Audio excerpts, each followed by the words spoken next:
My friends, welcome to the Guitar Show. It's April the 9th. I'm so happy that you're here. Friends, we're going to learn a lot today. We're going to be getting questions on Facebook and YouTube. And I'm also going to be talking to you a little bit about Chuck Jones, what Chuck Jones taught me. The last time, actually, I was over at his house and we were recording. If you guys don't know who Chuck Jones is, he's a famous songwriter. He's written songs like Your Love Amazes Me by John Barry. There's actually several John Barry hits, You and Only You. I'm actually reading because he has so many millions of songs out there, and I mean millions of records. Let's see, Burning Daylight, Say Yes by the group Burning Daylight. Songs by Dina Carter. This is Only the Wind, Billy Dean, Chris Ledoux. There's so many. I'm literally just reading right here off of his Wikipedia page, and he has so many amazing songs. This guy is a stellar songwriter, great musician, great guy, producer, engineer, the whole nine yards. And in fact, the music that you guys were just listening to was Chuck and I.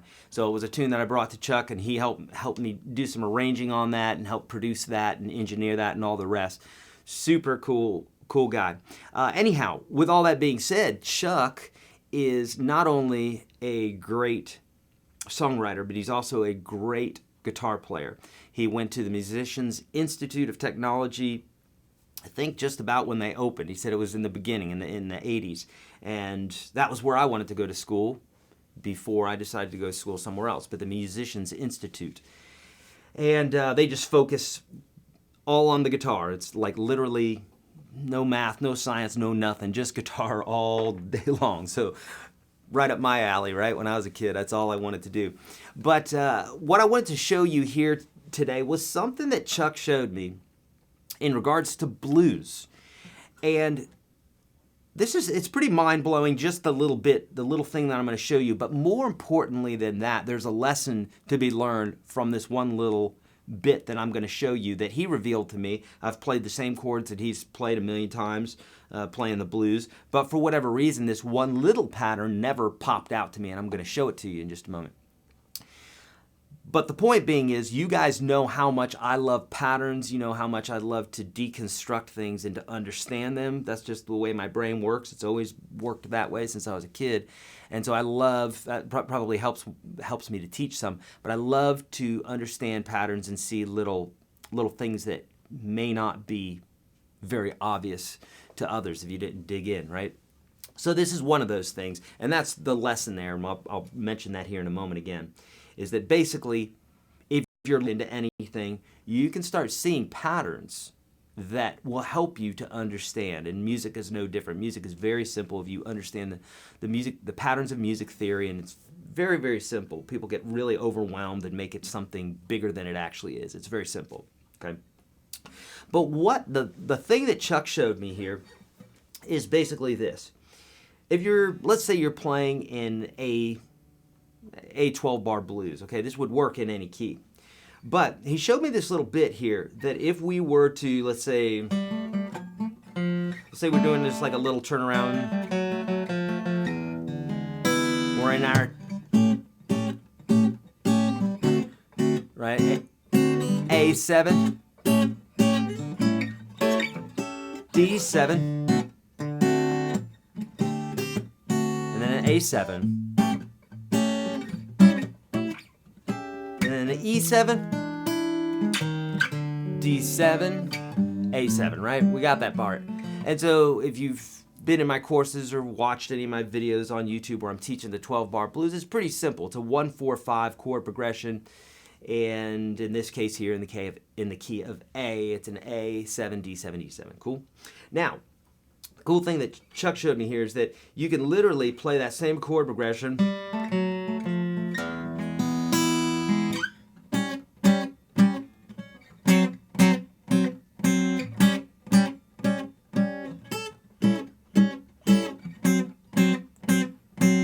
I'll explain this in a moment.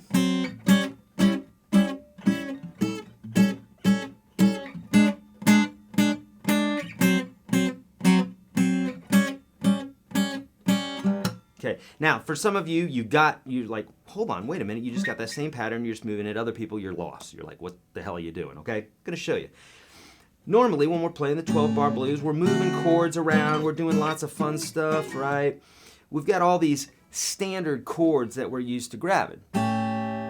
Realistically, and I teach this in my course, I say, you know, it's good to know where the full chord is, but realistically, when we're comping, which is what I'm doing here, I'm just playing chords, right? I'm just comping. Realistically, we're only playing 3 notes sometimes at a time, sometimes 2 notes, okay? And because of that, we can find patterns that might not work with full chords, okay? So for instance, A7. We know that is the open chord. That's part of the 9 essential chords that I talk about all the time. I believe that's in the 9 essential chords. Either way, in the free course, right? You've got it today, YourGuitarSage.com/30. So you got this A7. We can also play it up here, right? You saw me playing it up here. You saw me playing it here and here. All different places that we can play chords. A chord is 3 or more notes played at the same time. So really, as long as we have that recipe of notes, then it's a chord. It's an A7, it's an A7, that's an A7, A7, A7, right? Got it. So here, up here, I'm playing a basic E major, turn into an E7, and I'm just taking that form and I'm playing it here at the 5th fret, okay? Let's zoom in on this if you would, Chris. All right, so we got this basic A7, but I'm borrowing it from the E7, then sliding it up, right? F, F sharp, G, G sharp, A7, right? Well, if we take these 2 notes that are on strings 3 and 4, we have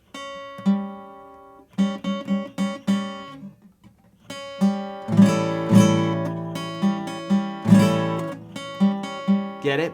So my first finger here is at the 5th fret of the 4th string. Second finger is on the 6th fret of the 3rd string. That's all we need right there. Right? So what Chuck said is, because he was doing this and he was playing this in front of me as we were kind of messing with the blues a bit, and I said, what the hell are you doing there, man? So he showed me. So we got those 2 little notes there. Right now he goes down a half step, and he said that's also a D7, and I said, cool, prove it. And he did. And he's like, well, you know, this is a D7, right? Because this is a C chord. This is a C7. I teach that one in the 9 essential chords. But if we move this up, C sharp 7, now we got a D7. Well, in between that chord, strings 3 and 4, we got those 2 little notes. That represents the D7 chord. Right? So we had an A7, then we went to the D7, and back to the A7. Now, for the E7, here's our D7. We're going to go up a whole step. So D7, D sharp 7, E7. Now what can you imagine is there? Those same 2 notes. Strings 3 and 4. So basically, this is an A7 from our bar chord there. Just playing the 2 middle strings, 3 and 4. And then we got this D7, and he's still just playing the 2 middle strings, and then back to A7. And when he goes to the E7, he's got those 2 middle strings again, and then the D7. So literally you could play, if you're vamping, right? You're vamping.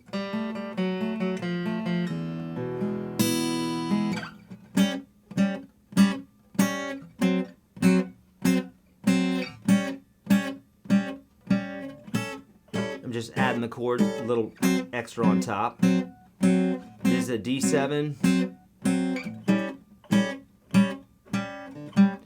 A7, here's our E7, D7, A7. Okay, pretty cool. Now, again, if you were just doing that alone, it might be a little sparse, but typically you're going to have a bass and you're going to have another guitar playing, that sort of thing, and you're going back and forth, adding layers, trying different things, different colors, if you will. And so, here's the deal. yes, super cool. You can use this in blues. You can also take those two notes up there and put them on top.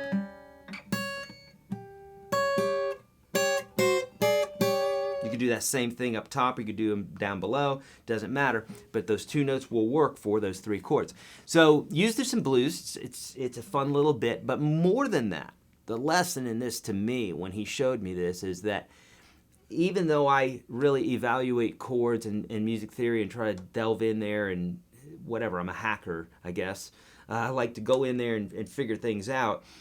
I missed this, and there's other things surely that I'm missing. This is why I still can teach new lessons all the time, because I'm experiencing stuff all the time after 30-something years of playing guitar. I'm like, oh man, then if that means that, then this plus this equals that. And I could teach a lesson on that, and that's super cool. It excites me 30 years into playing. Surely it's going to excite someone who's been playing for 5 years or a year. So there you go. Dig deep, friends. Dig deep when you're talking about music theory, because the more you uncover, the more you know, and the cooler things are, okay? All right, coolio, my friends. We're going to get into some questions now, and in fact, I'm going to be doing this. Let's start over on let's start on YouTube today, okay? Coolio. That's what we're going to do. And I don't know. I had something else for you. I'll think of it in just one moment. Oh, if you would, guys. Yes, I have a couple things. Please, all caps, question mark, when you're leaving a question, at least on these live broadcasts, okay? If you would today, do that. I can see things quicker. Please don't put a question mark if it's not a question. If you just want attention, I'm going to start.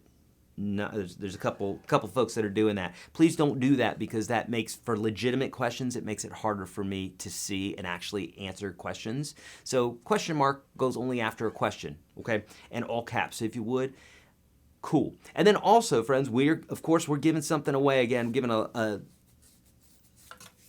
membership to the Unstoppable Guitar System /365 lifetime membership. Here it is, friends. Right there. There you go.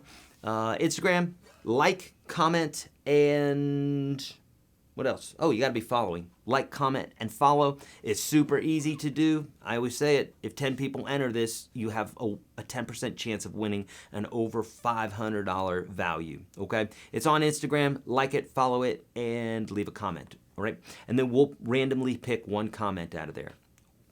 All right, let's get to some questions, and we're doing this first on YouTube.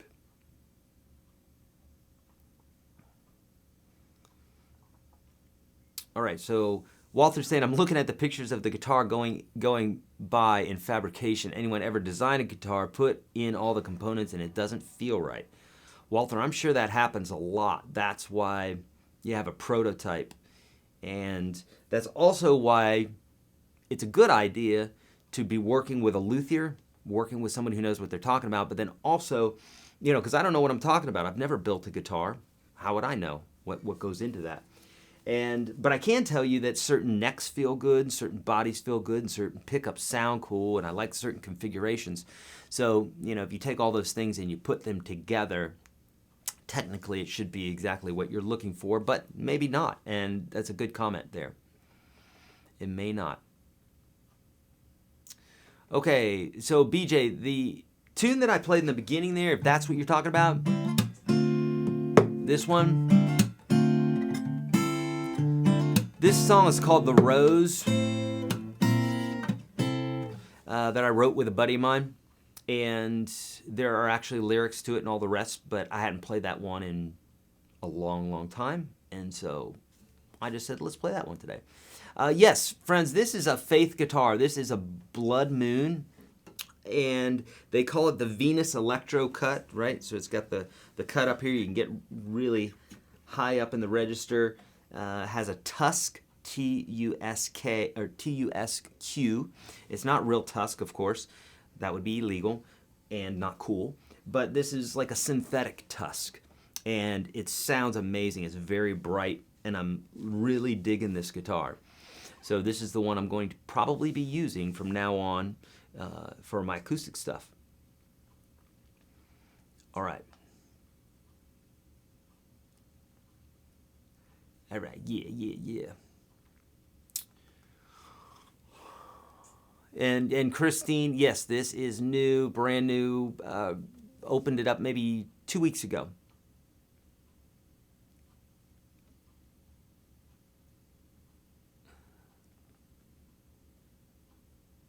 Are you affected by copyright Nazis? I am. Only daily, though. Typically, every day we'll get something, and it's happening.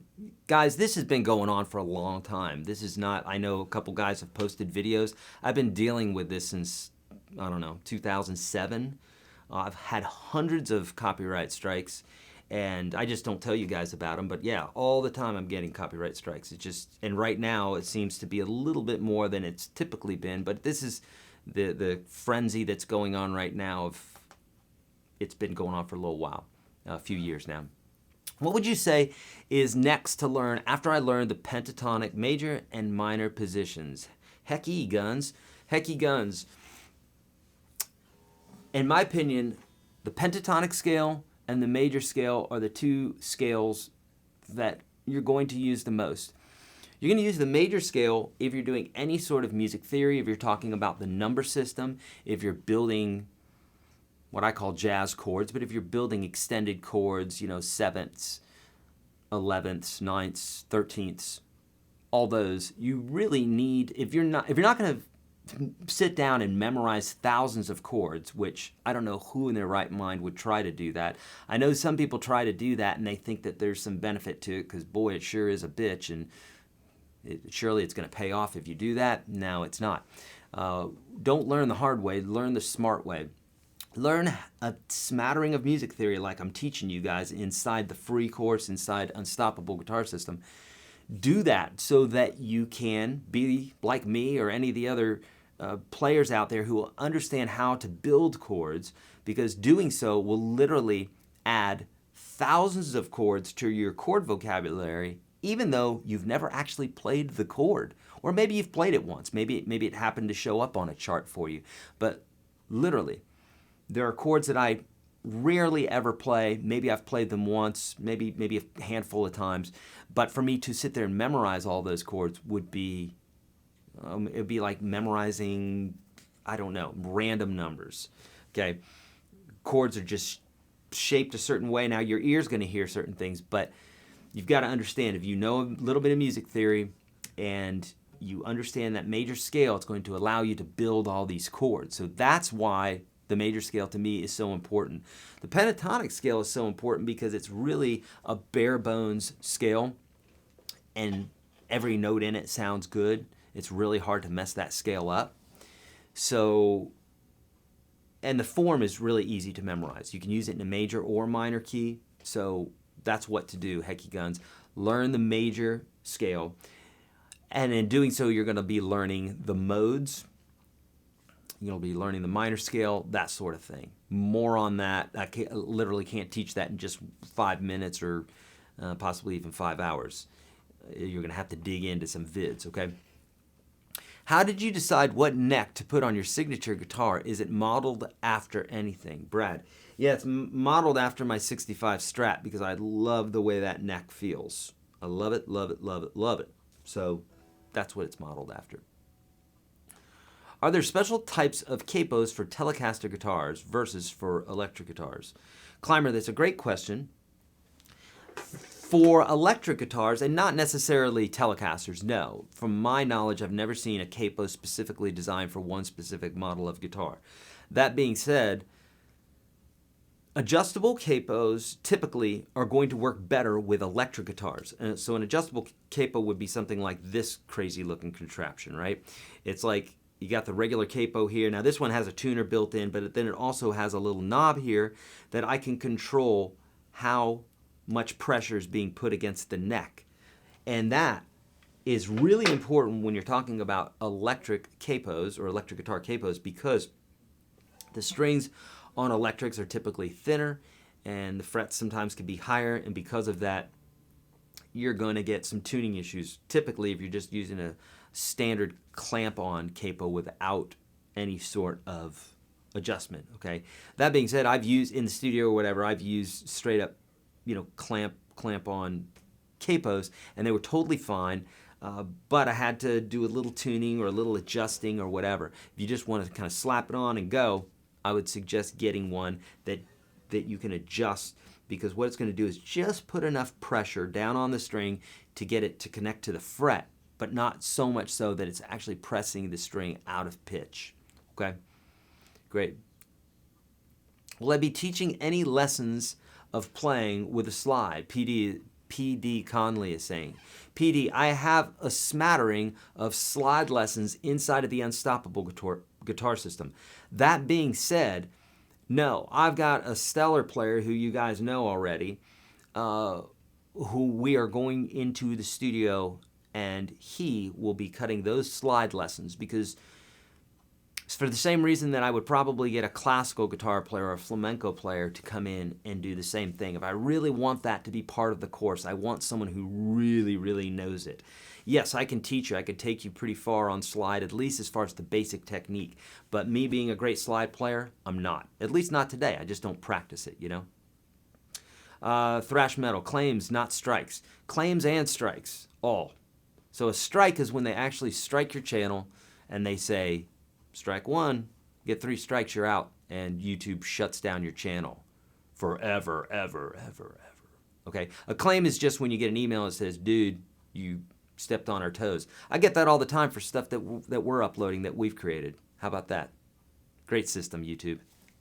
Okay, when you say learn major scales, is there a particular key, or do you mean all keys? Here's the fun part, Kajito 1. If you learn it in one key, you know it in all keys. What are you talking about, Eric? Let's zoom in on this, okay? So here's G major, right? Watch this. I'm using fingers 2, 4, 1, 2, 4, 1, 3, 4. I'll do it again. 2, 4, 1, 2, 4, 1, 3, 4. Now have I changed keys? Sharps, flats, and all the rest. Really, really confusing, right? No, it's not. Watch this. I scooch up 1 fret, and I say 2, 4, 1, 2, 4, 1, 3, 4. And I can scooch it up again, more sharps and flats. Ah, my mind's a frenzy. No, it's not, because the only thing I'm thinking about here is the formation, okay? So I have 2, 4, 1, 2, 4, 1, 3, 4. Same thing. Every single key, I'm playing different sharps and flats. Is that going through my mind? Absolutely not. Why do that? Why make things harder? The only thing you need to know is know how to use the form, at least at first. It's going to take care of 99% of everything that you're going to do. Yeah, sometimes it's nice to know what's a sharp and a flat, and I can tell you what that is, but there's no need for your brain to constantly be going through those calculations to figure that stuff out. There's just no need. It's a waste of energy. So don't do that. So yes, learn it in all keys, and if you know it in one key, you've learned it in all keys. Cool? Awesome. And I have lots of videos for that. Okay? When constructing solos, are the main target notes within the chord the 1, 3, 5? Viewed Papa video, but was a bit confused about 1, 3, 5, 1, 4, 5 progressions. Can you clarify? Thanks, David Doob. Hey, what's up, Doob? Yes, or Doobie. We talk all the time inside UGS. Yes, so let's talk about it. So the numbers in the scale, 1, 2, 3, 4, 5, 6, 7, 1, that's a scale, correspond to the notes within the scale, but they also correspond to the chord. So let's take, for instance, if we're talking about the chords, we're going to base, if we're playing in the key of G, we have a 1 chord, which is G. If we wanted to play a 4 chord, we would just play through the scale, 1, 2, 3, 4, that's a C, and I know that in the key of G, the C, or the 4 chord is major. And then the 5 chord is 1, 2, 3, 4, 5, that's a D, and I know the D chord is major. So a 1, 4, 5 chord progression is 1, 4, 5, 1. Okay, so we can use that for the chords, but we can also use that for the notes. So if you're playing a G chord and you want to emphasize some of the notes, well, the notes in a major chord are the 1, the 3, and the 5 from the major scale. So if you take a G chord and you play the 1, skip over the 2, play the 3, skip over the 4, and play the 5. So now you have 1, 3, 5, 1, 3, 5, and you can play like this, 1, 3, 5, and you have more 1s and 3s and 5s. Now you have your G major chord. You can do this with any major chord. And so, if you're trying to play the notes specifically around that chord, then you just need to know where the 1s and 3s and 5s are. Again, that's a lot of math. So typically what guitar players do is they imagine the formation of the chord on the fretboard. You know, if I'm playing blues, if I'm playing an A blues, I might go.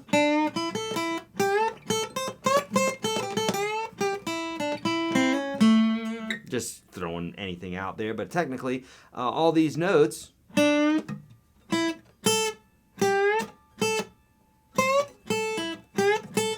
those are all notes straight out of the chord, except for that note right there, and I'm sliding into the next note or hammering on.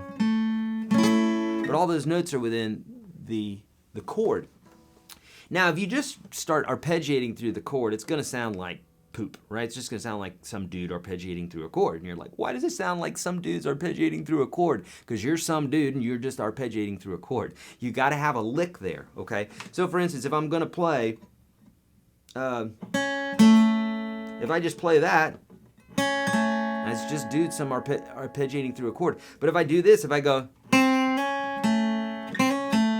well, that sounds much cooler because I'm throwing in a little color note there. You know, if I'm bending a note or sliding, well, I got this note in there and I got this note in there, but that's my target note. That's the one that your ear's picking up on. It's more prevalent, and so I always compare it to this. If you are greeting somebody and they say, "What's up?" You know what they mean is, "How are you doing? What's up?" Salutations, whatever. You don't even have to know. You're not going to say, "Do you mean what is up?" No, what's up? You know what that means. It's a slur, right? And so here, we're just kind of slurring a note.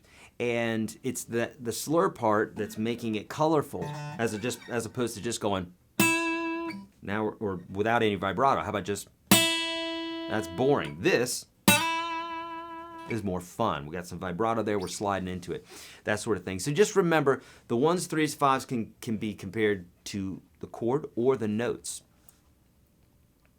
And typically you're going to be doing it one note at a time, you know? Okay, what are my favorite brand of strings that you use for electric guitar? So here's the deal. I haven't found any particularly that jump out to me that I'm like, holy cow, that string is magnificent. I can't believe it. I've never played a string like that. I've never had that feeling.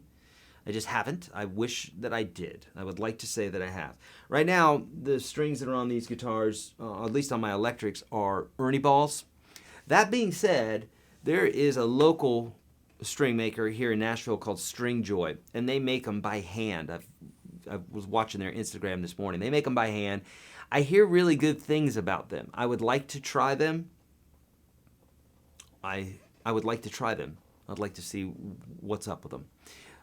But that being said, you know, to me, at least as far as my ear, maybe I have a lame ear, maybe it can't hear stuff, but I don't really hear much of a difference between one set of strings and another. And I dare say that anybody who can, or saying that they can, I would love to get them in the studio and do that and have like the same guitar, switch strings on it, or just say, hey, look, you got 10 guitars here and they all have different strings on them. You name the brand and see what they do, you know. They're going to be like, oh, this guitar sounds so much better. Well, might have something to do with the guitar and maybe not the strings as much, but I could be wrong. I'm just saying this is been my experience, okay? I just don't think that one particular string is going to sound exceptionally better than another. That said, you know, there's strings like elixirs that last longer, and so that's kind of pretty cool, you know. That has a little bit of a coating on it, and they'll last forever. What's the fastest way to learn the Nashville number system? Lauren's saying, Lauren, if you're in Unstoppable Guitar System, then the course that I have for you that's within that course, the Nashville number system, is the quickest way to learn it, honestly. Now, if you want other ways, I have a video that's on YouTube. You could search for that. Search YourGuitarSage Nashville number. and that may give you the information that you need. It depends on how much other things you know, right? Because I'm blazing through that as opposed to in UGS, I'm giving you the whole course. So that's, in my opinion, that's the fastest way to learn it. Because I cut out anything that's unnecessary. It's just what you need. What do I practice to start playing a solo? Andy, start playing solos. I'll say this, I've said this a lot, right? Somebody says, how do I start playing bar chords? Start playing bar chords. How do I start walking? Start walking. The only way, how do I start running? Start walking. If you can't run, you might want to start with walking first. How do I ride a motorcycle? Well, learn to ride a bike first. But I can't ride a bike. Well, I know, because you're not trying. But I've tried. You need to try more, right? Tony Robbins uses the metaphor all the time, talking about the kid who can't walk in the beginning. Well, no one can walk in the beginning. You tried a few hundred times, most of us, right? Some people get it right away. But most people, takes a while. And at what point do you give up, he always says, right? So, but what happens when we play guitar for whatever reason, now that we're adults and we know so much better than a little kid, now we're like, oh, I can't get it, oh, I gotta stop. And it's like, are you kidding me? Like, how did you learn English? Or how did you learn a language? How did you learn to walk and talk and do things that are way harder than guitar? Now, right now, guitar seems harder for you because it's the one thing that's in front of you haven't learned yet, right? But it's not any harder than anything else. It's just a matter of your perception of it is. And of course, our perception is our reality. If you think something's hard to do, it's going to be hard to do. If you're frustrated, you're going to be frustrated. You've got to change your mindset. So if you want to start playing solos, Andy, start playing some guitar solos. Learn some solos through tab. Or if you're inside the Unstoppable Guitar System, check out the Minimalistic Blues. I have one video for that, I believe, on YouTube. You can check that out. Eric, how about those players that make the guitar talk? What gear are they using? Heck guns. Heck, I used to have one of these, and I should have kept it because it was like straight up out of the 60s. And it was, I think it was Electro Harmonix talk box. And I can't even believe I got rid of that thing. It was this big old box, and it had a light that was like, I think it might have been a tube in there or something. I don't know. Nonetheless, you stomp on it, and what happens is this. Basically, the sound, when you play electric guitar and it vibrates your speaker, right? Essentially what a talk box is, it's the driver of the speaker. Okay, so you have the speaker, it's got the cone, that's the thing that moves all the air, and that moving air hits your ears, and you're like, oh, I hear electric guitar, okay, or whatever it is that you're listening to. Your ear perceives that, but it's moving that air through the cone, but the thing that's moving the cone is the thing called the driver, and it's a magnet, and it has something to do with electricity, and that's about as technical as I can get with it. So the pulsating of that magnet to the specific frequencies creates the movement of the cone. Well, the talk box is essentially that, but without the cone. It's just the driver.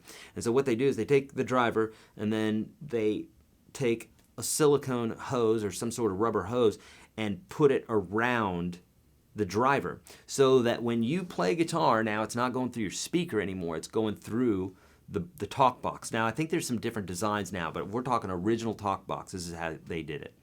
So your guitar's plugged into that, it's driving that speaker, so it has a little amp in it, and it's driving that driver. It's sending the sound through the tube, okay? Just like your speaker's sending that sound out in the air. In this case here, it's just sending it through that tube. When you take that tube and you put it in your mouth, now the sound's going into your mouth. So if you talk and you do this and you do this and you have brighter sounds, and if you do this you get darker sounds, and if that tube's in your mouth and you're playing guitar, now you can shape as well as play. Obviously you need to play a chord, but you can play a chord and get that flanging type sound or a phasing type sound because you're changing you're attenuating the highs and the lows and that sort of thing according to your mouth. But Eric, I don't understand. If you can talk, you understand, because essentially this is what we're doing. If I talk way up here in the front of my mouth, it sounds a certain way, and if I talk way back here in the back of my throat, it sounds another way, right? And I could even go further back and talk like this. So those sorts of things that singers can do with their throats, with their mouth, tongue, all the rest, the guitar player who's using a talk box is doing with that tube, and hence creating all these really cool sounds. They are super fun. Super duper fun. Yeah, okay. What do I practice to start playing and improvising improvising a solo? Andy, watch the. So I know we talked about playing a solo, but if you want to get into improvising, minimalistic blues. If you're in UGS, just go there. The course is there for you, okay? And if you're not, then on YouTube search minimalistic blues. You'll find it. What does one know when to change strings? I have a video for this for the longer version of what I'm going to tell you, Danilo. But here's the deal. If your strings visibly are discolored, okay, they don't look shiny anymore, they look kind of more blackish than anything, or if they just start sounding really dull, so they don't have that bright sound anymore, they sound real dull, or if they're going out of tune a whole lot and you're really good at tuning your guitar intonation and you know all the tricks, but for some reason your guitar just won't stay in tune anymore, it's your strings. Take that from somebody who knows pretty much all the tricks for keeping your guitar in tune. And then I also don't like to change strings very often, so I'll leave strings on until either, you know, I'm taking the guitar in to Greg, my guitar tech, the once a year checkup or whatever, and it's the same strings that are on them. So take it from somebody who leaves strings on for a long time. I've left them on so long sometimes that when I do go to play, I will hear that they're out of tune, and I'll tune it, and then it's just something about the intonation. That's what it is. It's the intonation of them. It just starts to change. So that's what you would. That's when you would want to change your strings, or if you just feel like it. You know, do I believe in tone wood when it comes to electric guitars? Ian's saying, yeah. I mean, I definitely do. The people that say, look, I don't. In my opinion, I don't have a super discerning ear. I don't know. I've never done any sort of test to know. I just don't know if I have a discerning ear or not. I think a lot of, when people say they have a discerning ear, I think it's probably a lot of ego. It's like, but that being said, I might not be able to tell you the difference between one wood and the next. Like I wouldn't be able to say, oh, that sounds like maple. Oh, that sounds like rosewood. I can't do that. I don't know if anybody can. Surely somebody out there, Eric Johnson. But I can tell you that if you took this guitar and you made it aluminum or you made it balsa wood or what have you, you're going to hear different stuff. It's going to be brighter. It's going to be darker. It's not going to sustain as much, those sorts of things. I mean, that's just common sense. Everything resonates. And so for those that don't believe in tone wood, here's just a basic common sense lesson for you. Everything resonates. Everything resonates. Everything has a frequency. This has a frequency. This has a frequency. Your head has a frequency. This guitar has a frequency. Have you ever, and they're called modes, have you ever been in a room where a certain note vibrates the whole room? Or maybe it just vibrates one particular guitar. Or maybe it vibrates one particular string on a guitar. That's because that specific body is tuned to that, okay? Whether it's purposeful or not, it's tuned to that. So if I pluck an A next to another guitar that has a string tuned exactly to it, that string will automatically start vibrating. It's called sympathetic vibrations, okay? And so if there was no such thing as sympathetic vibration or vibration in general, then tone wood would be, that the thought of tone would be something that you would have to believe in or not. In this case here, it's nothing to believe in, it's just, it is, okay? So if you want to do some experiments, you would have to be with someone who knows this to be true, because the guys that say that it doesn't exist are not taking in all the variables. They're changing the experiment for their own good so they can go, look, it doesn't sound any different whatsoever. But anybody who knows anything about guitars, if you go to any of the rock stars, okay, if you go to any of the guitar aficionados, those guys are saying tone woods do matter. Every now and then you may find an anomaly that says it doesn't. But the guys that are saying that it doesn't exist or doesn't work are typically really mathy kind of guys. And I'm mathy, but at the same time, I know that different woods sound different, okay? That's my opinion, and it's pretty much everybody else's opinion that knows about guitars. It's a few guys that don't believe that, but that's okay. Okay.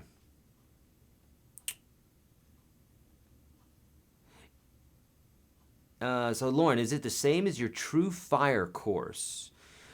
Lauren, no, it's not. It's different. And the True Fire course is great. So if you're in True Fire already, I did a course for them on the Nashville number system, then it's a great course. Those folks are great producers, and we came out with a great course at the end of it. So Team Memphis, okay, that's not a question. Okay, cool. Hey, Eric, love you, man. Couldn't pentatonics be modal if you just add certain notes to the scales? Yeah, you're indeed correct, Acoustic Adventure. And the notes that you would need to add are the notes from the major scale or the notes from the modes. So, yes. And I'm kind of snickering only because it's like, well, it's like basically the devil's in the details. So those are the certain notes that you would have to add in order for it to become a mode. But yes, the pentatonic is a subset of notes within the major scale. Does that make sense? I'll say it again.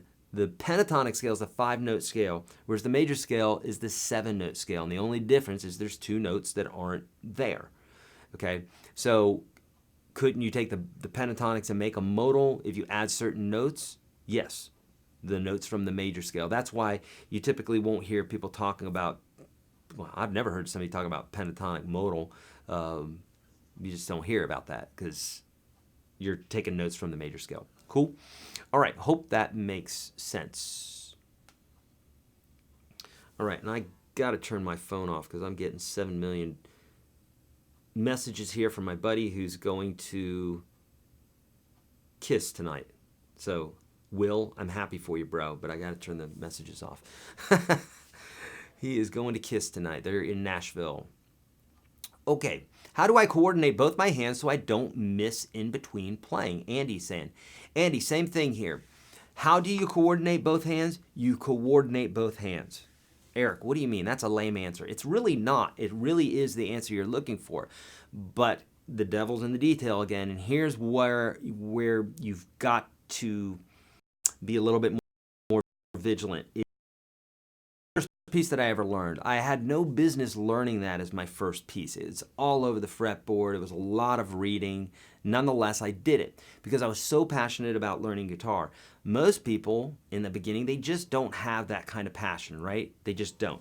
And so because of that, it can be frustrating, so frustrating that they put the guitar down and they think they're not being good, or that they don't have the talent, or they don't have what it takes to be a great player. Andy, you're probably experiencing something similar right now where you can't coordinate the two. Well, you can coordinate the two, but chances are you're not wanting to coordinate the simple things. You're wanting to coordinate something more complex because it's a lot more fun. Welcome to the club, Andy. That's all of us, right? But this message is not just for Andy, it's for myself and everybody else listening as well. You want to be in between boredom and frustration when you're playing the guitar. Okay, I'll say it again. Between boredom and frustration. If you're bored, you're not growing. You've got to get out of your comfort zone. Get the hell out of there as quickly as you can. If you're frustrated, that's not good either. Don't think that your frustration means that you're taking on this great big role or this great big task and because it's so hard or whatever. Don't let your ego get involved and lie to you. That's not true, okay? What's important is progressing. If we're talking about the guitar and you want to move forward, it's progressing. If you're bored, you're not moving forward. If you're frustrated, you're not moving forward because you just are stopped where you're at because you're not moving forward. So the answer is to be right in the middle and to be moving forward in steps that are quantifiable. You can see them, you can feel them. Hey, I didn't know that lick. Now I know that lick. That counts. Hey, I didn't know that solo. Now I know that solo or song or whatever. And so, Andy, what's happening is you've got to start in smaller pieces and coordinate. Because I know that you are coordinating both your hands, but it's not to the extent of the thing that you're trying to learn. That's guitar 100% of the time. So you've got to understand that. Number one, you got to understand that all guitar playing is that. And because we're always doing both, we're fretting and we're picking, doing some sort of, so it's that 24/7. But the thing to remember is you've got to be in your quan. You have to be in the place where you're moving forward, but not getting too frustrated. And this is why I'm in business. This is why I do what I do. This is why I have the Unstoppable Guitar System. We have thousands of folks in there just because it's step by step so you don't mess up. So you're like, I'm at day 1, here it is. Or I'm at lesson 7, okay, boom. Make sense? Okay, and if you don't know what I'm talking about, by the way, anybody who's not in the free program, you got to get in the free program. It's there for you. YourGuitarSage.com/30. Become a member for free. There's no credit card needed for that. It's literally you're in there. If you want more, we can talk about that later. But nonetheless, at least take advantage of that. While we're on the subject, let's go ahead and talk about the free the Unstoppable Guitar System /365 that we're going to be giving away today, right? Right here. Boom, bingo, bango. This is on Instagram. We always pick a winner every single time we do these live broadcasts, or at least for quite some time now. The only thing you got to do, you got to be following me, then you like it, and you leave a comment. If you've done all 3 of those, then you are up for winning. And then what we're going to do is we're going to pick a winner like we do every time after these broadcasts, okay? So take advantage of that. Okay, look what Subskip said. Annie, when it comes to time and practice, slow it down and break it down. Yeah. Here's something else that that you're going to be seeing in a text coming out pretty soon, because I was actually just thinking about it today, and I wrote this to one of my students inside of UGS. They were real frustrated with their playing. And specifically, it was a question similar to yours, Andy. And I said, remember, now listen to this, because you're going to be offended. So prepare to be offended, okay? But after you get offended, pat your own little bottom, because I won't be able to do it for you. Pat your own little bottom. It's going to be okay, because I've got the medicine for what ails you, okay? And here it is. Remember, frustration, this is talking about guitar, just means you are trying to play something you have not practiced enough to play properly. Now, why is that offensive? Well, it's offensive because you obviously, or whoever's saying this, me, Andy, everybody on earth who's ever played guitar, you're like, oh, this is so frustrating. What that means is you think you've practiced enough that it shouldn't be frustrating. Better for us to forget about the frustration and just practice. Channel that energy into your practice, because it just means you need to do more. You need to do it more often, all the rest. I don't make excuses for my lack of being able to play the things that I can play. I know what I can play, I know what I can't play. And the things that I can't play are only the things that I can't play today and maybe tomorrow if I don't decide to practice up to that. Does that make sense? So the reason that I can play what I can play today is because I've practiced, and the reason I can't play the things I can't today is because I haven't practiced enough. That's all it is. If you just remember that mantra, keep it in your head, it will keep you right in the middle part, the quan, which is so very important, okay? And honestly, that right there might be the number one thing that I constantly preach, okay? How to learn bar chords. I have videos for that on YouTube, my friend. Search YourGuitarSage bar chords. If you're in UGS, I have a whole course for that in there, okay?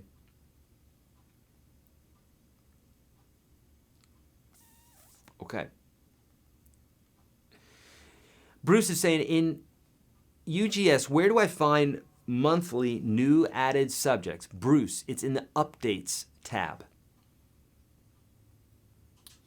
Which type of nut saddle material do you recommend for both electric, or for both acoustic and not material for electric? I'm leaning towards Task. I think you mean Tusk, right? On everything as opposed to bone, so there is 0 dead spots. Thoughts?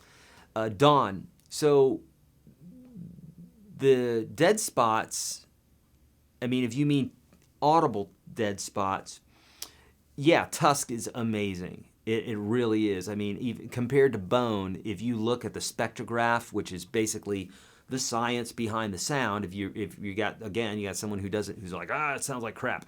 Well, the spectrograph will tell you otherwise. It'll say, here are all the frequencies that this microphone is picking up with bone. Here are all the frequencies it's picking up with Tusk. And it's like bone is here and Tusk is like way up here. It has so many more frequencies coming through, and that's TUSQ. It's a trademark, okay? So from my limited knowledge, and I mean limited knowledge is in this, I have guitars that have everything in the nut, okay? I have old guitars that have bone. Yes, I technically am plant-based diet, but if I'm buying a 1959 guitar or whatever, it's going to have bone. Okay, most of them. That being said, again, I'm not going to be able to go, well, that sounds too brassy to me, or that sounds Did you accidentally summon me? I didn't, no. Or that sounds like bone, or that sounds like tusk. The only thing I can tell you is that tusk it's loud. I can tell you that for sure. And it's a fairly newer compound, and yeah, they're awesome. And if I had my choice, I would probably put that in everything. One man's opinion. Do I think mahogany resonates or sustains better than maple or spruce top? I couldn't even tell you, Bonnie. I really cannot tell you. It'd have to have the same exact guitar built in the same factory in the same day, under the same conditions, cut from the same piece of, well, you can't cut them from the same piece of wood, but you need to have all the conditions the same. Same player playing the same song in the same room, all the rest. Otherwise, those other variables are going to start messing with your science, right? So I can't tell you. I wouldn't be able to tell you that, Bonnie. And again, I appreciate you asking me, Bonnie, but remember, it doesn't matter what I think. It matters what you think. This is why I always say all the time, those first few videos there when buying a guitar, I say, this is how to know that you're buying the right guitar for you. You don't have to know about tone woods and this, that, the other thing. You really don't. Later on in life, if you want to learn about that stuff, you can. It's not going to make you a better player. May make your guitar sound a little bit better, but all the little details add up. But bottom line, what sounds best to you? One person's going to like brights better than the darker sounds, right? One person's going to have a different ear because they've had some sort of issue or something with their ear, and they may not hear the brights as much. So they're going to want it super bright. So they're playing this guitar that's super bright because it's making them happy. All the while, we're like, dear God, turn down the brights, man. You know what I'm saying? So you got to go with what makes you happy. Okay, Eric, I have used a dual action polisher for cars and removed scratches on my guitar. I removed 99% of them. Is this common, or am I just nuts doing so? Hecky guns, no, I would say that's not, you're not nuts. I've heard of certain compounds doing that, and I think my understanding is that it's filling those in, those micro scratches. My brother is a car salesman, and he uses stuff like this all the time, and he says it works wonders. So he's a no BS kind of guy, so he would let me know if it wasn't that way. Okay. Dead Strut, yeah, okay, cool. Okay, do I have any 12-bar blues jam tracks on UGS lessons in 6/8 time? I don't know if we have any in 6/8 time. I don't know if we do. I know we have them in 12, but we have hundreds of jam tracks inside of UGS. Cool? All right. I'm a big fan. Oh, thank you so much, Rishi. I'm 16. How do I get to perform? I also want to know if I can jam with you from India. I don't know how we would do that, my friend. But I can tell you for performing, how do you perform? You get your guitar out and you get in front of more than one person. You, okay? Then now you're performing. No joke. Sorry, let's keep it real. Let's keep it simple. How do you perform? You get out, okay?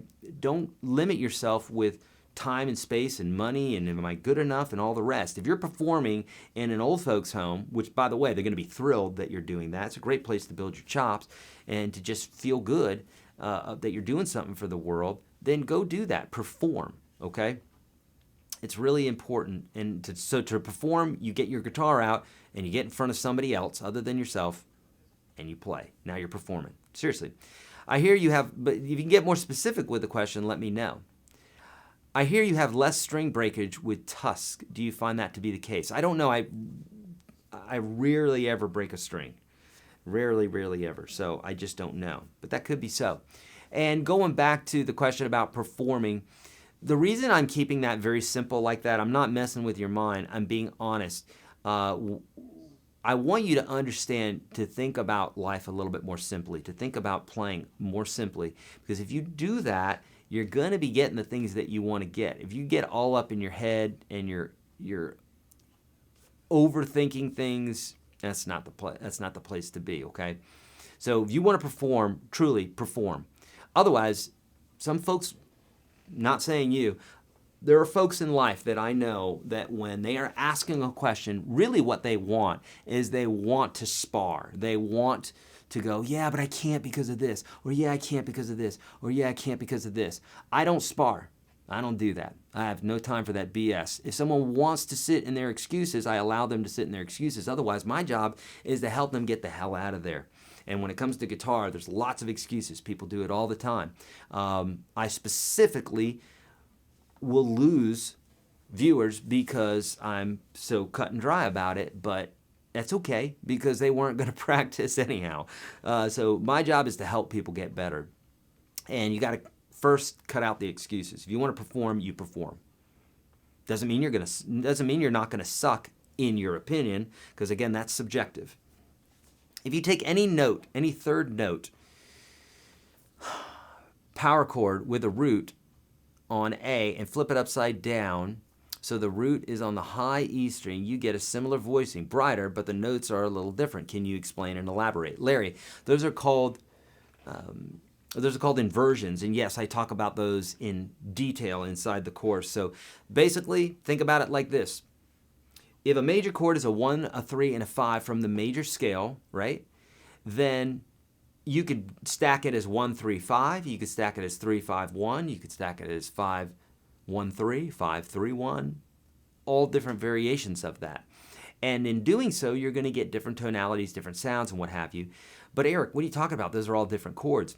Think about this. If your grandma's making chili, and then you go down to the fire hall and they're making chili, they're both chili. Do they taste exactly the same?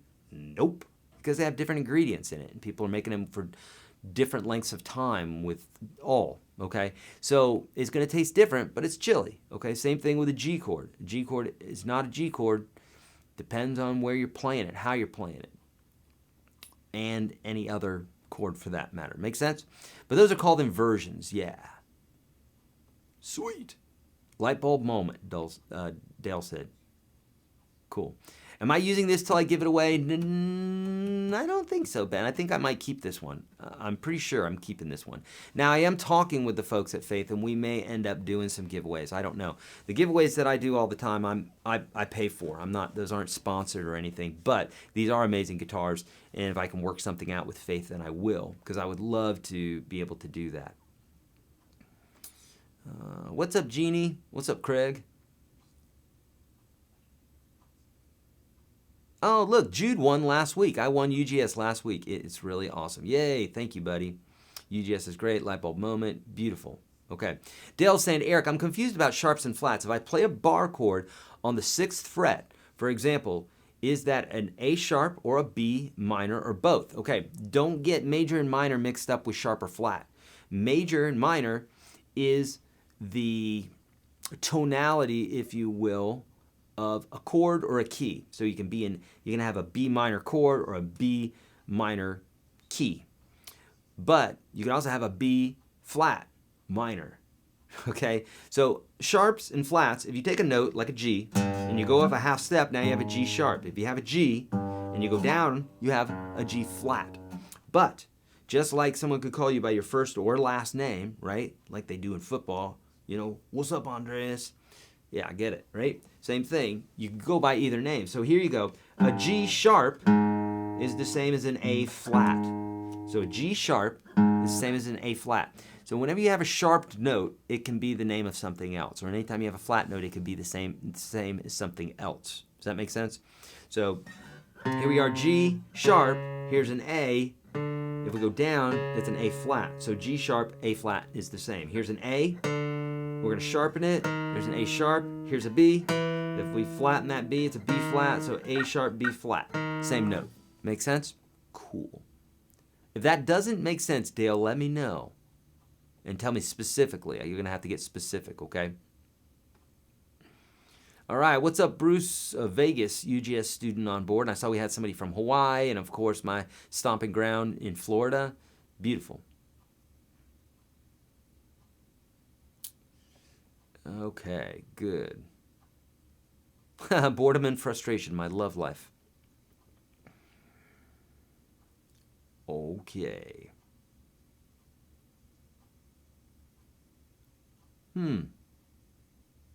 Oh, I don't believe that, Mohammed. Mohammed is saying, I don't listen to songs anymore because I have mental issues, so I have to stay away for a while. Music give me passion. I can't have passion anymore. I'm frozen. Mohammed, that may be your perception of this moment. But let's remember a few things. Number one, perception is not necessarily reality. I mean, to the person perceiving something, it's reality, right? So, for instance, if you think this world's going to hell in a handbasket, then that is your reality. Then what would it matter whether it is or it's not? You think it is, it is. Or if you think the world is a beautiful place, filled with beautiful people, and, you know, sure, there's some weirdos every now and then, some people who aren't so nice, but it's mainly filled with nice people, etc., etc. That is your perception, and so that's the world you get to live in. Congratulations. So that's number one. Number two, Muhammad, remember, everything changes in life. That's the one thing that can be sure. Nothing stays the same. Nothing stays the same. Everything dies away, goes away, etc. Eventually. So just remember that this moment too, even though you're having a crappy moment right now, it will go away. It's impossible for it not to because it just does. Everything does. Okay? So do the good moments. Okay?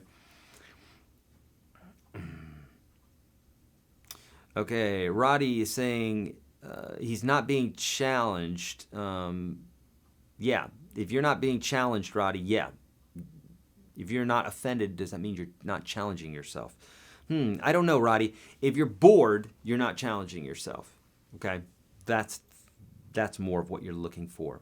Okay, if you're bored. If you write a song and do the lyrics and guitar, but have a keyboard and drummer help to add to it, then who gets credit? Larry.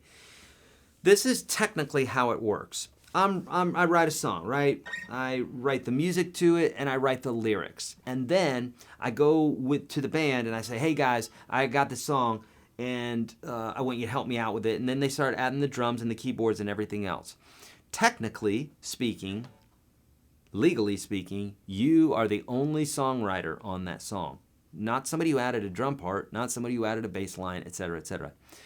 It's the person who wrote the lyrics and the melody of the song, not even the chords. How about that? With that being said, Larry, it can get a little squirrely because here in Nashville, you could have a song that's finished and you just need a little tweak on a lyric or something like that. And what will happen is the culture here in Nashville is you share that song with that person. If it's one other person, you share 50-50 unless you've discussed ahead of time, hey, this is only going to be a 25% split or 10% split or something like that. So if you're writing the song, it's all about the lyrics and the melody, not even so much about the chords and the arrangement and the production and everything else. Again, that being said, Larry, a lot of times when you go into the studio, so like an artist is working with a producer or something, they're going to take certain credits. Not just writing down credit like, hey, look at me, I'm the producer, but they'll literally take money or called points in a song. So the album comes out, they get certain points because sometimes the production can make so much of a big deal in a song. Or it's been known that here in Nashville, some guitar picker would come up with a really killer line that would make the song so much that you would remember it, you know?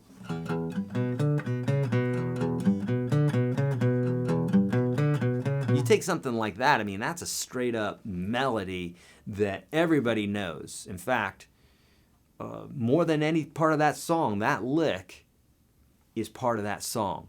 Now, it depends on how they worked it out. It depends on how you work it out, Larry, but technically, no one's writing that song with you except for you if you've written the melody and the lyrics. Here's something else to remember, Larry, is if you want to continue working with your band or whoever it is that you're working with, sometimes you gotta throw the kids a bone. Sometimes you gotta go, yeah, you're a writer on that.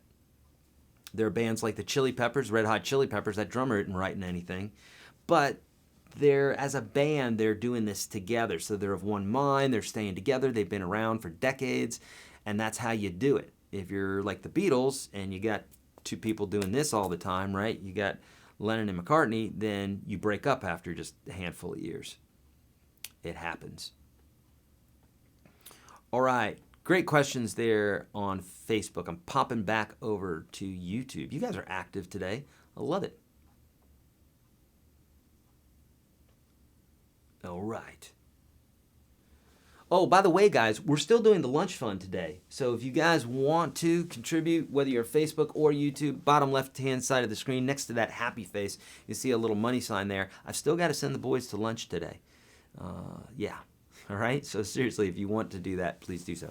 Okay. Hey, do these people know every bit of advice you gave helped me? Oh, thank you. Week 18, 365, playing some bar chords, playing without looking in dark, weird, but works minimalistic blues. Awesome. Love you, bro. Oh, Thomas, thank you so much. So let me get this again. Some bar chords playing without looking in the dark. So he took my advice on hitting the lights, right? And minimalistic blues. Okay, love it. Yeah, and I get comments like that all day long. Beautiful comments like that mean so much to me. Thank you so much, Thomas. Yeah, to get out of the scare of performing, jamming with friends, or just playing before them helps a lot. Yes, the only way for you to get strong is to lift a weight, isn't it? Or to do something to cause resistance against your muscles. The thought of saying, I can't work out, I'm not that strong, is kind of ridiculous if you think about it. That's like saying, I can't learn to read, I can't read. Or, I mean, there's a million of them. I hear it all the time. I hear people say, I can't meditate, I think too much. Well, that's what meditation's for, my friend. Everybody who's ever tried meditation the first time had a hard time doing it because their mind's thinking about 10 million things. It's not the not thinking about things, it's the not thinking about things and then going, oh, there I go, and then correcting it. That's all meditation is. And then eventually you do that enough times where you're actually controlling your mind. Okay? Same thing with anything here. If you want to perform, you don't want to be scared, you got to be scared, but you just do it in incremental little bites, little pieces, to where it's not so overwhelming. Does that make sense? Cool. All right. Oh, thank you, Wannabe Guitar God. You're honest, Guitar Sage. I try to be, to the extent that I know to be. Thank you. Do I recall the first video you uploaded to this channel? I don't. I remember what my hair looked like, and I remember that I had the camera facing a window with the light just shining straight through it, so you can't even see it very good. It was on, maybe it was digital tape. It was some sort of digital tape at the time. It was in 2000, probably a camera from 2005 or 2004, something like that. And it was open mic, so there was no microphone. It was just open air, and the video's still out there, I'm sure. If you go to my channel and look all the way in the beginning, you'll see it. Maybe I was teaching strumming or something, you know? Oh, James, thank you. I'm in UGS. It has changed my playing 100% for the better. It is amazing. You get out of it what you put into it. Practice, practice, practice. Indeed. Yes, thank you, James. Oh, someone's saying hi, sir. Hello, Mahudul. Mahudul. Oh, hopefully I got that right. Has anyone ever tried to poltergeist a girl? I don't know what that means, and if I just said something dirty, I apologize. I don't know what that means, to poltergeist a girl. Oh, beautiful. We got a donation. Thomas, thank you so much, my friend, to the lunch fund. The boys are going to eat well today. Fries for you guys today. One order of fries. Okay, it'll be large though. Okay, so, my first video was you teaching drink a beer. Luke Bryan, love the video. Anyway, I want to be a songwriter like your wife. Evan, awesome. Write a song and you will be a songwriter like my wife. And then it's just upwards and upwards from there if you want, you know.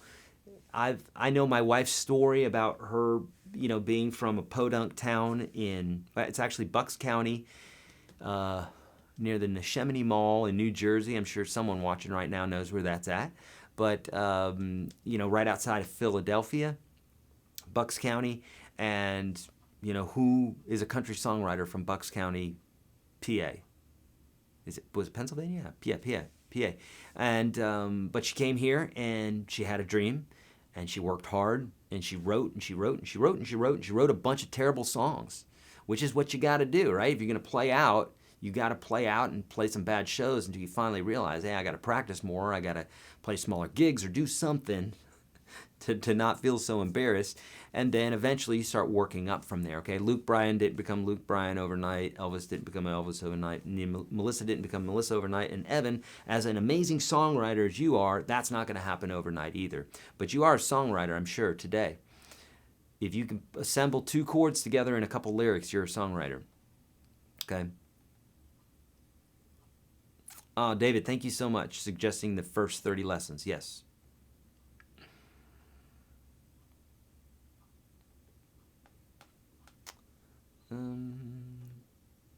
Okay, what's this? Hold on here. Yeah, no, not everyone is polished when they're on YouTube. That is totally correct. I watched the video the other day and I loved it. It was so honest, and it was this girl who was showing her first day of playing guitar, and then she did it for like maybe a year or 3 years, and every few months she took a video of it. And it was so cool to watch the progression and to remember what it's like. I always encourage folks to look at those sorts of things. You might search like my progression guitar or something like that, or over the years guitar or something like that. Watch these folks. It's just like watching someone lose weight. It obviously doesn't happen overnight. I don't know who thinks that stuff like that happens overnight. It doesn't. So watch that progression. It's so encouraging because you realize, oh wow, they started off in the same place. Now they're a great player. Okay.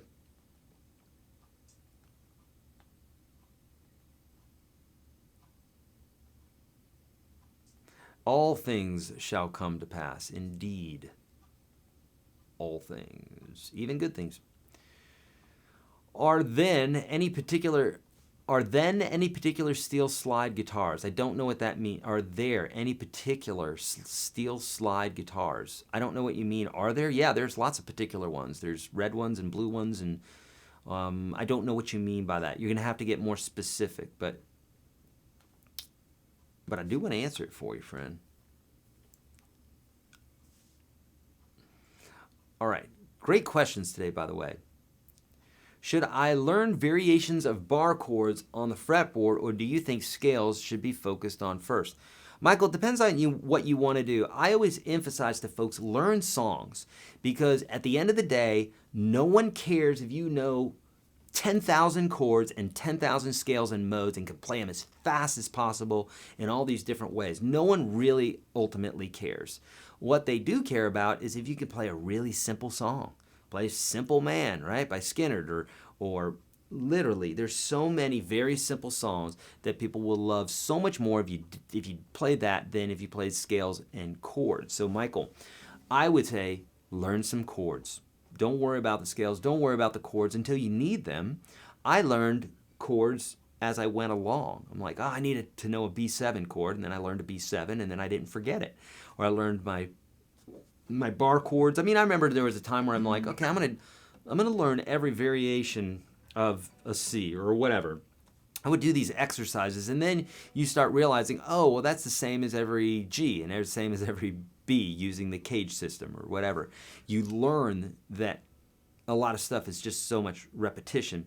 But at the end of the day, people want to hear songs. So focus on your songs. If you need to learn a scale for a particular solo or chords for a particular song, then do that. But keep adding to your repertoire of songs. No one cares about scales. No one cares about chords. They're pieces, but ultimately a piece of something bigger, you know? All right, good. What's the mathematical explanation of not having a B sharp or an E sharp? Like, has it something to do with the frequency and angstroms? No, Tilak, what it has to do with, it just has to do with a naming, what's the word, convention, a naming convention. Okay, we could have named them 1 through 12. If we have named the notes 1 through 12, we wouldn't have this whole sharp or flat bit. There just wouldn't be that. So try not to get too overwhelmed with that. Someone just noted $20. Brent, thank you, brother. Have you tried? Have you ever tried any Steely Dan songs? Y'all need more than fries. Oh, thank you, buddy. So appreciate that.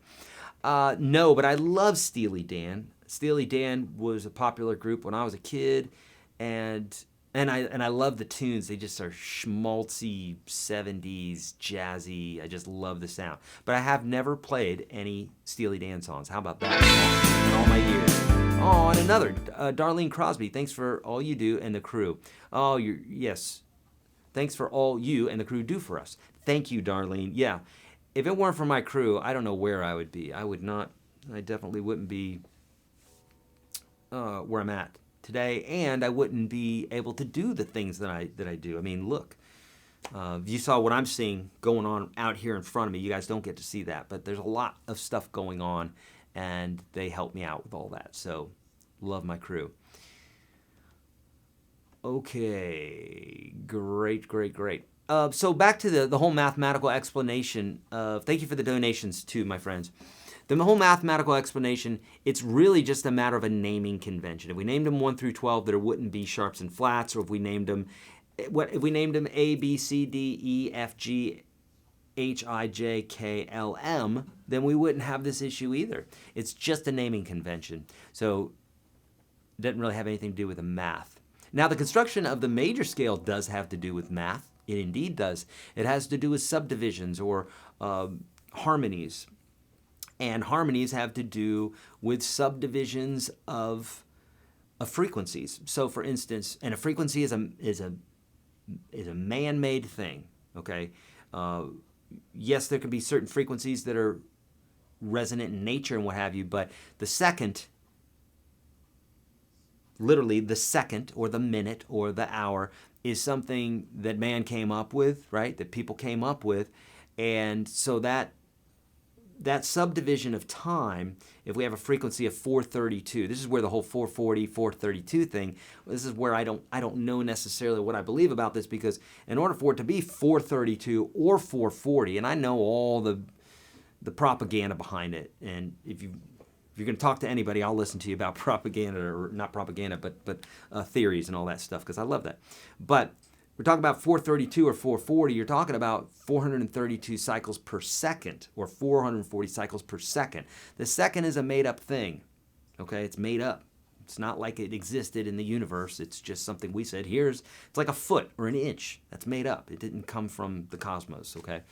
So with that being said, even the frequencies have to do, they're not the frequency themselves, but the actual how we're measuring them is man-made. Benjamin saying, Eric, what would you suggest for a beginner intermediate guitar book? Benjamin, I would suggest Guitar Mastery Simplified. I also have that in an ebook format or Kindle format, if you will. You can actually two different ways you can do this. Guitar Mastery Simplified you can get in soft back, soft cover, or you can get it in Kindle form, and you can get those off Amazon. Just search Eric Andreas Amazon, and you'll find it. And then you could also get the suite of ebooks that I created a few years ago, and the Ultimate Guitar Guide 1, 2, and 3, and those you can find for much cheaper on my website, YourGuitarSage.com. Cool? Eric, would you please recommend a guitar stand for Telecaster electric guitars? Man, I've got 5 different ones here, and I couldn't even tell you. There's no specific one, Benjamin. Get one that works, that has good ratings, maybe on Amazon or something like that. There's no specific one that I would say, oh, this is amazing. If you see Brad Paisley in that coffee shop you talked about before, can you say hi to me? Benjamin, I will. Actually, I just kind of let him shop, because he's just like, "Oh, I just want to shop and get some flour and stuff, so I don't want to bother him. But if I do, I'll say, Benjamin said hey. Okay. Can't, can, never do anything. I don't know what that means, Mark. It sounds very interesting, though. I don't know what that means.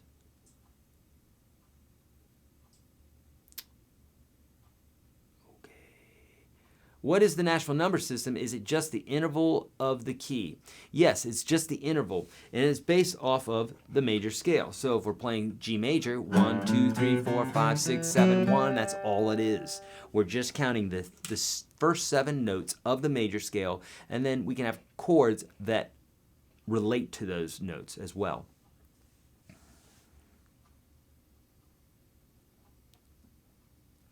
Okay. Sweet, sweet.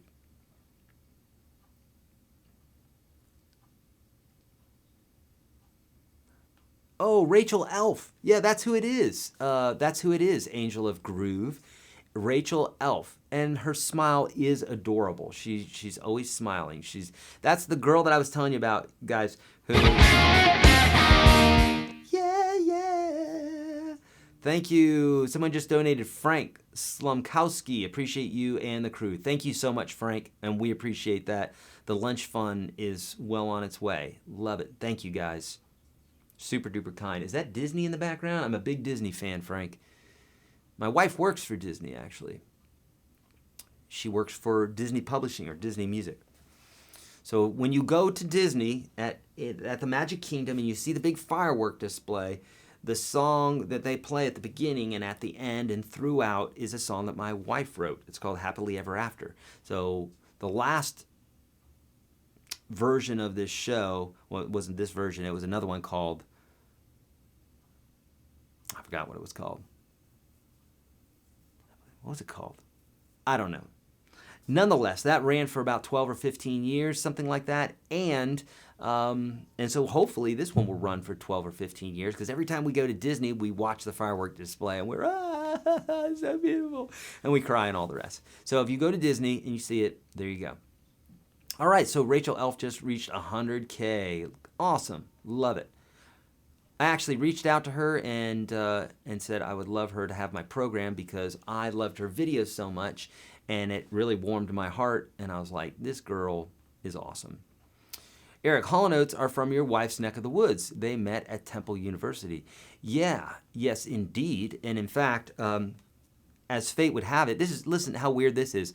So Hall & Oates from Philadelphia, which was from my wife, where my wife is from, and my in-laws, right? Now my in-laws live in the Gulch, and the Gulch is a part of Nashville. It's like a really cool kind of ritzy place, and they live in a place called the Icon, and it just so happens that John Oates also lives in the Icon. What? I know. Parallel universes? I think so. So how about that? So they grew up in Philadelphia and they played, I think in Philadelphia, wasn't it? Yeah. Yeah, Philadelphia. Pretty sure. And then now they're living in the same building. What? Any recommended guitar song books? Benjamin, no, I don't have any specifically. I don't know of any.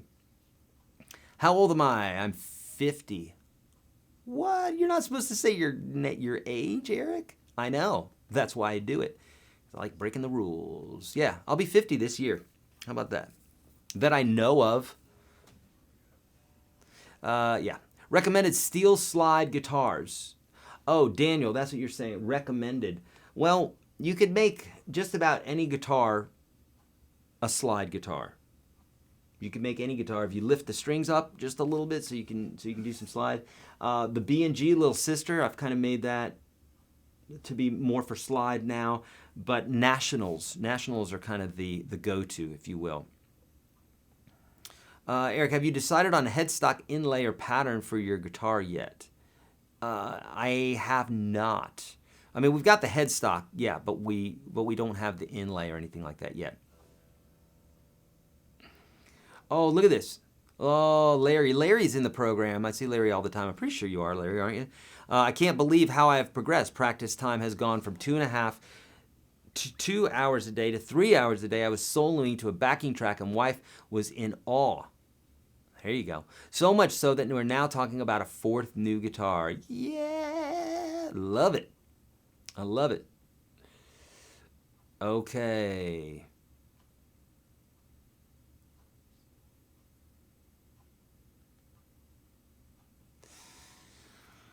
All right, and friends, we're going to need to go here in just a minute because we're at about that hour and a half mark, okay? Eric, you told me I could be as good as EVH, and you are damn right. It's true, Larry. You can be as good as EVH or any other guitar player that's out there if you practice like they do and then add some to that. Then you can be better than them. Do I play any Travis style guitar? James, I have a course on Travis picking inside of the Unstoppable Guitar System. Okay.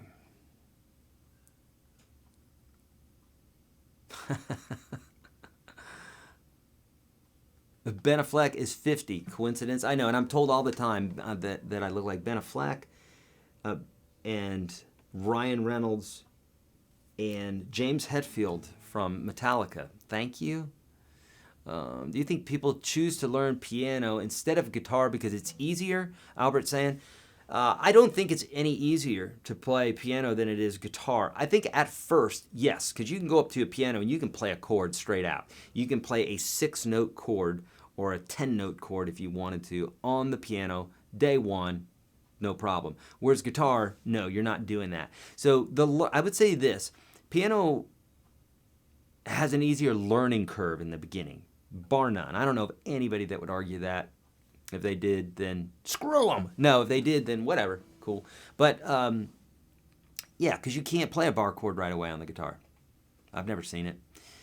But on piano, you can play a 6-note chord very easily, 10-note chord if you really wanted to, stretching those fingers out. But if you listen to Chopin, that's not easy. That is not easy at all, you know. But I do think that people choose piano for a number of reasons. Number one, it's thought of as being more high class, right? And so a lot of people think that if you play piano, you can play any other instrument. That's also a little bit of lore that's out there. It's not entirely untrue because you have a really good idea of what's happening systematically, mathematically, theoretically, and then you can move that to other instruments. But the other reason is that back in the day, like hundreds of years ago, I think it was a harpsichord player or piano player that I forgot the guy's name, but he really despised the guitar and he wanted to make it a peasant's instrument. And so what he did is he had a bunch of these guitars made and handed them out to all the peasants. And then supposedly, and I don't know if this is folklore or not, but supposedly all these peasants were playing guitar, and then it got a real bad name, like no one wants to play guitar. So you won't even find a guitar in an orchestra pit anymore. And I don't know how much of that's true. I think I learned that in my theory class when I was in college. Pretty crazy, huh? Yeah. Have any of my students gone on to be stars? If not, then I will be your first. Larry, I love it. So I have students that, number one, were stars to begin with, and then they came to visit me. Like, and I forget some of the names, but one of them is this girl who's really popular now. It's gonna not even matter because I'm not even gonna have the name for you. She's really cute, popular country singer. Well, that narrows it down, and I'll remember her name. Probably won't remember her name, but I've had lots of. Oh, it's coming to me. Lauren Elena has taken lessons from me. I've had numerous Christian artists. I've had, there was another guy, another famous country dude. But over the years, I've had lots of people come through the doors like that. And in Nashville, we don't really think about it so much because, number one, it's not cool to treat anybody differently just because they're a star. And number two, they don't really want to be treated differently. And they don't want to necessarily for you to spotlight them, those sorts of things. So I try to forget about that they're anybody other than just a person who needs to learn something for today. That's the way I think about it. But yes, lots of folks.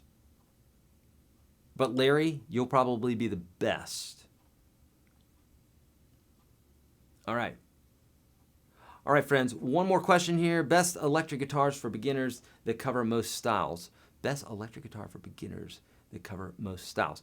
Jason, it would be an HSS Strat. That's humbucker single Strat. Stratocaster, made by Fender. That's what to look for. HSS Strat. I think I may have one of those in the store. If I do, the store address is right there, kit.com/YourGuitarSage. If I do have one there, that's where it will be. Otherwise, you could look up on Google, you could search HSS Strat. All right, my friends, a couple things before we go. Do not forget the free course. If you took the time to watch this, you got to get in the free course. And guess what? It's free. Yeah, seriously, it's free. It's the top 30 lessons I teach all my students. Literally become a member of UGS today and have the top lessons that I teach all my students, and the most important, the most foundational, the ones that are going to, if you never played or you never took a lesson again in your life, you would have this firm foundation. It's right there. Check that out. Also, the link is in the description of the video, so you just have to click it and bingo bango, you're there. Okay. Also, on Instagram, we have a post that's up right now. Bingo, there it is. It looks like that. Some weird dude holding up an 11 a.m. Go there. You need to be following me, like it, and leave a comment. If you do that, we randomly pick a winner. After the broadcast, we announce it on Instagram stories. At least that's what we're doing right now. And we'll do the same thing tomorrow. It's over a $500 value. It's a lifetime membership to the Unstoppable Guitar System /365. Cool? All right, my friends, we'll be back tomorrow. Join me, same bat channel, same bat time, 11 a.m. Central Standard Time here on YouTube or Facebook. And of course, Instagram will be with us for just a few minutes as well. So, all right, I'll see you tomorrow. Thanks so much for the lunch fund as well. Great questions. See ya.